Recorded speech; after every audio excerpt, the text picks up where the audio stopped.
So guys, in today's video I will be showing you how to fix Livu app not working problem. So the answer is easy. Just go to the settings and then scroll down to the apps section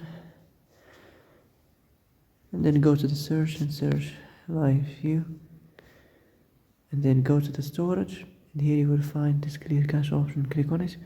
Now you can go check it if it worked, and if it didn't you can try to restart your phone or turn the Wi-Fi off and on, or the Bluetooth or the airplane mode. Also you can try to clear data, but be careful. If you clear data, all this application's data will be deleted. This includes all files, the settings, the accounts, the databases, etc. So be careful if you want to clear your data. And that's it for today's video. I hope this is the answer you've been looking for. If you like this video, don't forget to like and subscribe, and see you in the next video. Thanks for watching.